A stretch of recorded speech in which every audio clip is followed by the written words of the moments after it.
Hi மக்களே! சரிகமப little G தமிழ்ல சூப்பராவே போயிட்டுருக்கு. அதாவது பெஸ்ட் மொமெண்ட்ஸ் எல்லாம் திருப்பி திருப்பி போட்டுட்டு இருக்காங்க. ஒருவேளை ஓட்டு போடணுன்றதுக்காண்டி போடுறாங்களா என்னன்னு தெரியல. பட் அந்த பெஸ்ட் மொமெண்ட்ஸ் எல்லாம் சூப்பராவே இருக்கு. நம்ம சேனல்ல ஒரு பெஸ்ட் மொமெண்ட்ஸ் பார்த்துடலாமா? அதாவது அக்ஷித் நிருபம் இருக்காங்களா, இப்போனா அவங்களுக்கு சப்போர்ட் நிறையவே கிடைக்குது. டாப் 10 ஃபைனலிஸ்டுக்குள்ள வந்துட்டாங்க. அவங்க டாப்பா ஃபர்ஸ்டா வர்றது கூட சான்ஸ் இருக்குன்னு சொல்றாங்க. அதாவது ஒரு வாரம் என்னாச்சுன்னா அவங்களுக்கு தொண்டை சரியில்லை, நான் பாட மாட்டேன்னு சொல்லி அக்ஷித் நிருபம் சொல்றாங்க. பட் தொண்டை கிராக்கு கொஞ்சம் நெஞ்சம் வந்தாலும் பரவாயில்ல, நீ பாடுன்னு சொல்றாங்க.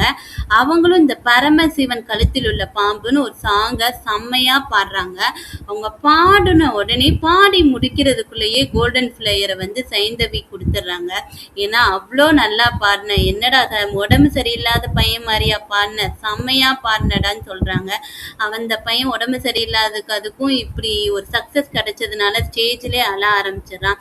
அவங்கள பார்த்து அவங்க அம்மாவும் அழ ஆரம்பிச்சிடுறாங்க. இவங்க 2 பேரும் அலறதை பார்த்து சைந்தேவி இவங்களும் ஸ்வேதா அவங்களும் ஸ்டேஜுக்கு கீழே இறங்கி எப்படி பாடின தெரியுமா? அதாவது ஹை பீச்சில் ஸ்ட்ராங்காக பாடின, உடம்பு சரியில்லை, தொண்டையில கிராக் இருக்கு, அது இதுன்னு சொல்லி எந்த இடத்துலையுமே பிச்சு விடலை.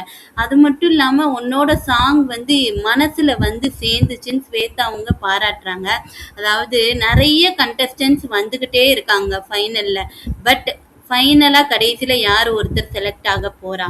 சின்ன பசங்க அவங்கவுங்களோட பெர்ஃபார்மன்ஸை ஃபுல் ஃபோர்ஸோட அதாவது கொடுத்துக்கிட்டே இருக்காங்க.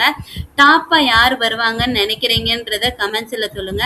அடுத்தடுத்த சரிகமப்பா அப்டேட்ஸுக்கு சேனலை சப்ஸ்கிரைப் பண்ணி வச்சுக்கோங்க. அப்படியே கமெண்ட்ஸில் ரெட் ஹார்ட்டும் போட்டுட்டு போயிருங்க.